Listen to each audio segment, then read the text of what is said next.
సరస్వతి అంతే పుష్కరాలు ప్రారంభం. వివిధ రాష్ట్రాల నుండి తరలి వస్తున్న భక్తజనం. కాళేశ్వరం త్రివేణి సంగమంలో పుణ్యస్నానాలు. శాంతి భద్రతలపై అలసత్వం సహించేది లేదు. కొత్త సవాళ్లకు అనుగుణంగా పోలీస్ శాఖ సిద్ధం కావాలి. మెరిట్ ఆధారంగానే పోస్టింగ్లుంటాయన్న సీఎం రేవంత్. జిల్లాల్లోనూ ఐటీ కంపెనీలు ప్రోత్సాహకాలు అందిస్తామన్న సీఎం రేవంత్. ఫ్యూచర్ సిటీ పారిశ్రామిక వాడలో త్వరలో భూమి పూజ. ఇవాళ టీడీపీ పొలిట్ బ్యూరో భేటీ. మంగళగిరిలోని పార్టీ ఆఫీసులో కీలక సమావేశం. మహానాడు తీర్మానాలు, ప్రకటనలపై సమీక్ష. నేడు కడప జిల్లాలో మంత్రి నారా లోకేష్ పర్యటన. సాయంత్రం కడప నియోజకవర్గ కార్యకర్తలతో భేటీ. రేపు ఉదయం జమ్మలమడుగులో లోకేష్ సమావేశం. పరిశ్రమలు ప్రభుత్వ నిబంధనలు పాటించాలి. కాలుష్యాన్ని నివారించాలన్న పవన్ కళ్యాణ్. ఉన్నతాధికారులతో డిప్యూటీ సీఎం సమీక్ష.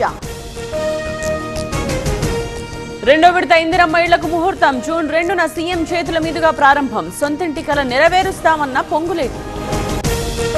తల్లిదండ్రులు కావాలనే మీ కలను నిజం చేసుకోండి. 49 ఫర్టిలిటీ సెంటర్ లో ఉచిత అల్ట్రాసౌండ్ స్కాన్ మరియు ఫర్టిలిటీ స్పెషలిస్ట్ కన్సల్టేషన్ అందుబాటులో ఉంది. కేవలం 999 రూపాయలకు fertility assessment package, AMH test మరియు స్పర్మ్ టెస్ట్ తో. పరిమిత కాల ఆఫర్. ఇప్పుడే కాల్ చేయండి 7416106106. 49 అంటే సంతానం, 49 అంటే సంతోషం. తెలంగాణలో జూన్ 2న కొత్త పెన్షన్లు 2 లక్షల మందికి పంపిణీ. అర్హుల జాబితా సిద్ధం చేయాలన్న ప్రభుత్వం. నేడు కేంద్ర మంత్రి మండలి విస్తృత స్థాయి సమావేశం. సాయంత్రం 4 గంటలకు మీటింగ్. దేశ ఆర్థిక వ్యవహారాలపై చర్చించే అవకాశం. దేశంలో ఆర్థిక తుఫాన్ రాబోతోంది. ఇంధన ధరలు ఆకాశాన్ని తాకబోతున్నాయి. ఎరువుల ధరలు పెరగబోతున్నాయన్న రాహుల్. ఢిల్లీలోని టిగ్రీ పిఎస్ లో రాహుల్ గాంధీపై కేసు. మోదీ, అమిత్ షా దేశద్రోహులంటూ కామెంట్స్. బీజేవైఎం ఫిర్యాదుతో పోలీసుల చర్యలు. నేడు తమిళనాడు కేబినెట్ విస్తరణ. కాంగ్రెస్ కు 2 మంత్రి పదవులు కేటాయించిన విజయ్. ఐయుఎంఎల్, బీసీకేకి ఒక్కో మంత్రి పదవిచ్చే అవకాశం. శిల్పా చక్రపాణిది ఓర్వలేనితనం. కేసులతో అభివృద్ధిని అడ్డుకునే ప్రయత్నం. ఎమ్మెల్యే బుడ్డా రాజశేఖర్ రెడ్డి విమర్శలు. బెంగాల్లోని ఫల్తా నియోజకవర్గంలో రీపోలింగ్. మొత్తం 285 పోలింగ్ కేంద్రాలు ఏర్పాటు. కేంద్ర బలగాలతో భారీ బందోబస్తు. రేపు తెలంగాణ ఫిలిం ఛాంబర్ కొత్త అధ్యక్షుడు ఎన్నిక. ఎన్నుకోనున్న కార్యవర్గం. నిన్న రాజీనామా చేసిన Sunil Nara.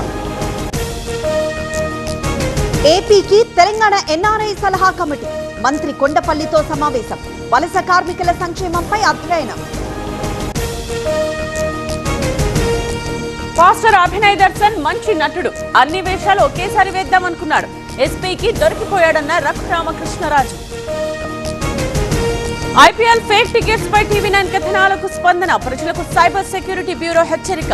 Sold out మ్యాచ్లకు discount అంటే నమ్మొద్దని వార్నింగ్. తెలుగు రాష్ట్రాల్లో పెరుగుతోన్న ఎండ తీవ్రత. తెలంగాణలో ఖమ్మం, వరంగల్, నల్గొండ జిల్లాలకు రెడ్ అలర్ట్.